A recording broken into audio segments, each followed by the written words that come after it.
this is the book, and it was originally out as an ISSN number book, and finally, literature for the Snotty and Elite is also now today out as an ISBN number book.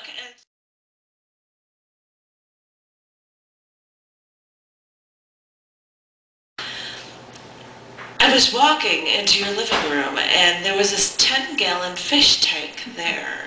You had just bought it. You were looking at the fish, and that's when I walked over, and I saw a shark fish in the tank, one about 8 inches long, and he was at the bottom, killing and eating a 4-inch fish. There were other 1-inch fish swimming along the top, neon tetras, small things. And I walked over, and the shark was just eating this 4-inch fish, and soon afterward, he was just completely gone. And you were just looking over there. You couldn't do anything to save that fish. And then another 4-inch fish came out of hiding from behind a plant on the left-hand side of the tank, and he darted around.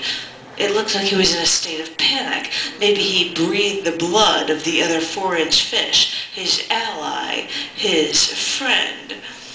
But I've just lost my spot. His ally, his friend. And then he just looked around and he started to dart some more.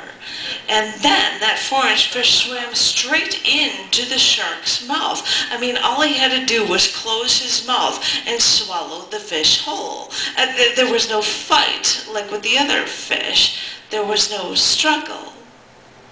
And I looked over at you, and you were amazed that this fish just ate your 2 fish, which were probably over $10 each, and that they didn't get along in the tank together. And I looked at the tank, and I saw these 1-inch neon tetras darting around at the top of the water. They knew that they'd be victims later, trapped into this little cage, and that the shark would just wait until he was bored, until he administered his punishment.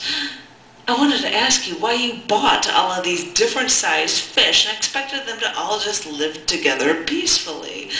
Maybe you didn't realize that the shark would need more food than he was prepared to buy him.